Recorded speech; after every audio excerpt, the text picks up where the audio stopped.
The moment my son-in-law called me a retired nobody in front of his entire department, I didn't flinch. I didn't raise my voice. I just picked up my coffee cup, took a slow sip, and watched his face go pale when his VP turned to him and said, "Do you have any idea who you're talking to?" But I'm getting ahead of myself. Let me start from the beginning. My name is Hugh. No, wait. My name is Clifford. Clifford Ames. I spent 31 years working as a structural engineer for one of the largest civil infrastructure firms in Ontario. I designed 2 bridges that still carry thousands of cars every single day across the Ottawa River. I don't say that to brag. I say it because it matters later. Because the people who matter, the ones who actually build things in this country, they know my name. Even now, 4 years into retirement, they know it. My daughter's name is Sophie. She's 34 now. Dark hair, sharp eyes, her mother's laugh. When her mother, my wife Jean, passed away from ovarian cancer 6 years ago, Sophie was the one who held our family together. She drove out to our place in Almont every weekend for almost a year. She brought groceries. She sat with me in silence, when silence was all I could manage. I thought I knew her, down to the bone. Then she met Brendan Holt. He came from money, or at least he talked like he did. Grew up somewhere in North Vancouver, did a business degree at Queen's, landed a mid-level project management job at a tech company downtown Ottawa. He wore good shoes. He knew the right restaurants. He said things like optics and bandwidth in casual conversation, and seemed to believe it made him sound important. The first time I met him, we shook hands at Sophie's apartment on Elgin Street. He gave me the kind of handshake men give when they've read about handshakes in a book. Firm, 2 pumps, direct eye contact, but there was nothing behind it. I've shaken thousands of hands. I know the difference between a man who respects you and a man who's performing respect because he thinks it's useful. Still, I said nothing. Sophie loved him. That was enough for me to try. The engagement happened fast. 14 months after they met, Brendan proposed at some rooftop restaurant in the Byward Market. Sophie called me from the parking lot, crying happy tears. I told her I was thrilled. I meant part of it. The wedding planning took over the next 9 months. Sophie wanted something simple. A June ceremony at a vineyard near Prince Edward County, about 2 hours east. Brendan wanted something that would photograph well. Brendan won. I drove out to Peak on a Thursday to help set things up. I'm 67 years old, but I'm not fragile. I loaded folding chairs. I helped a young man hang lights between the old wooden posts along the lane. I wore jeans and a flannel shirt because that's what the work required. That's when Brendan's father arrived. His name was Stuart Holt. He arrived in a silver BMW SUV, stepped out in pressed trousers and a blazer, and looked around the property with the specific expression of a man deciding whether a place is good enough for him. We hadn't met before. I walked over and introduced myself. He shook my hand, same performed handshake as his son, and said, "Ah, Sophie's dad. Brendan mentioned you were a tradesman of some kind." I let it go. I assumed Brendan had simply described my work poorly, the way young people sometimes condense a career into a vague category. I smiled and said, "I'd done some engineering work, yes." Stuart nodded as if I'd confirmed something minor and turned away to find his son. The rehearsal dinner that evening was held at a restaurant in Picton. I sat beside my brother's wife, a warm woman named Lois, who kept squeezing my arm whenever Brendan's family said something that landed wrong. There were several such moments. Stuart Holt told a story about a cottage renovation project that somehow became a 20-minute monologue about his own discernment. Brendan's mother, a small, quiet woman named Cynthia, smiled at everything without appearing to actually hear anything. I went to bed that night in the B&B I'd booked down the road and told myself, one day, just get through one day. The wedding itself was beautiful. I won't pretend otherwise. The vineyard was gold and green in the afternoon light. Sophie came down the aisle on my arm, and she was the most beautiful thing I've ever seen. I held it together until I kissed her forehead. Then I didn't hold it together quite as well. The ceremony was short and lovely. The reception was where things began to unravel. Brendan's company VP, a man named Douglas Crawford, had flown in from Vancouver for the weekend. He was apparently an important person in Brendan's career trajectory, and Brendan had been managing this visit with the intensity of a military operation. I noticed him steering Crawford around the reception like a tour guide, making introductions with the careful energy of a man, building a very specific impression.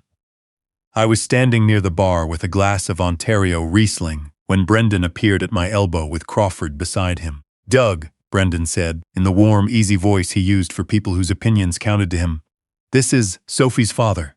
He paused just long enough. "He's been retired for a few years. Kind of a homebody. You know how it is." Crawford smiled politely and extended his hand. I took it. "Good to meet you," I said. "Clifford Ames," Crawford said slowly, and something shifted in his face. "Wait, did you work on the Chaudière expansion? The 2009 rehabilitation project?" I looked at him properly for the first time. "I led that project, yes." His expression changed completely. "I did my master's thesis on that bridge. The load redistribution methodology your team used. I've cited that paper probably 40 times. He turned to Brendan with a look I can only describe as bewildered. "This is your father-in-law? Do you know what this man built?" Brendan had gone a color I don't have a precise word for, somewhere between beige and panic. "Ah, yeah, of course," he said, but his voice had lost its shape. Crawford ignored him and turned back to me. "I'm sorry," he said, almost laughing. "When Brendan introduced you, I thought—" "Never mind what I thought. Can I ask you something about the tensioning approach on the second span? I've always wondered." We talked for 40 minutes. Lois found us and joined in. Crawford pulled up photographs on his phone. Brendan stood beside us for about 4 minutes and then quietly disappeared. Later, I found out what Brendan had told Crawford about me earlier that day, before we'd been formally introduced. Sophie told me, 2 weeks after the wedding, with her face tight and her voice very controlled. He'd described me as the kind of guy who putters around his property and watches too much TV. He'd said I was a bit lost since retirement. He'd called me, and this is the word that she repeated to me with some difficulty, small. I want to be clear about something. That word didn't break me. I've been called worse by people I respected far more than Brendan Holt. What it did was tell me something about who my daughter had married, and what it told me about what the coming years might look like for her. The months after the wedding were a slow education.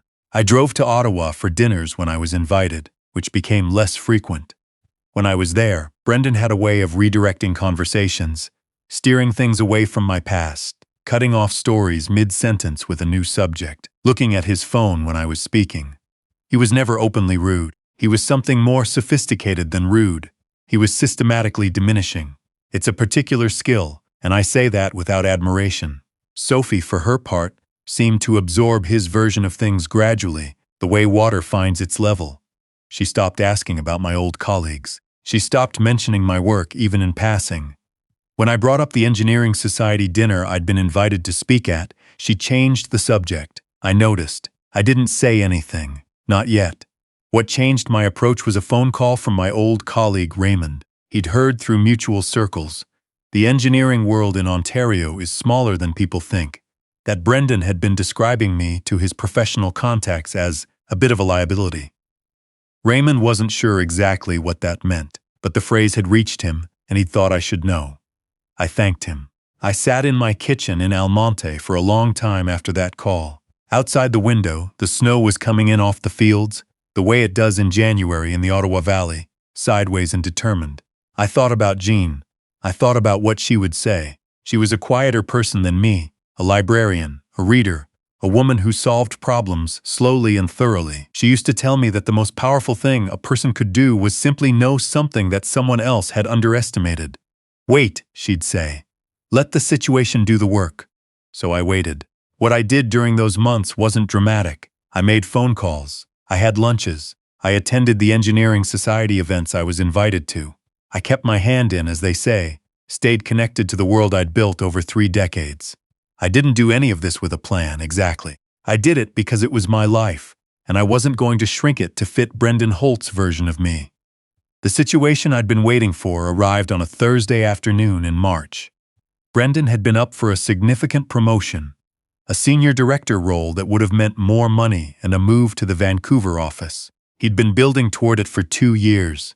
The internal review involved not just Crawford, but several members of the parent company's board, a Toronto-based infrastructure investment group called Meridian Capital Partners. I knew Meridian. I'd consulted for them twice, years ago, on due diligence reviews for bridge and tunnel assets. I knew 2 of the board members personally. Not close friends, professional colleagues, but the kind of relationship that holds across years. I didn't reach out to them about Brendan. I want to be precise about this. I did not call anyone and say anything about my son-in-law's character or fitness for the role. That is not what happened. What happened is that one of those board members, a man named Peter Faulkner, happened to be at the same Canadian Society for Civil Engineering luncheon I attended in February. We caught up over the salad course. I mentioned, when asked, that my daughter had recently married a project manager at one of the tech subsidiaries they'd recently acquired. Peter put the pieces together himself and mentioned that they were in the middle of an internal review of that subsidiary's leadership team. Small world, he said. It is, I agreed. That was the extent of it. I am not a man who pulls strings. I've never needed to be. Sometimes the strings pull themselves.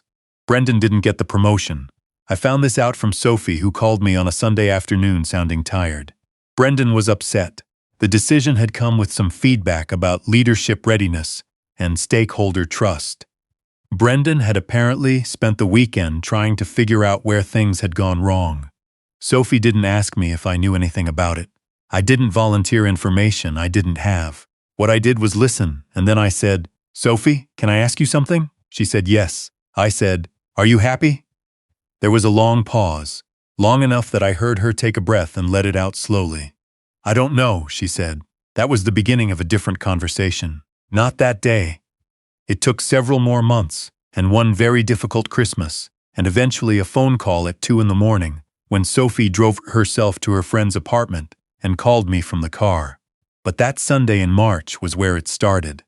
I won't detail what happened in Sophie's marriage after that. That's her story, not mine, and she deserves to tell it in her own time. What I'll say is that by the following autumn, she was spending weekends back in El Monte.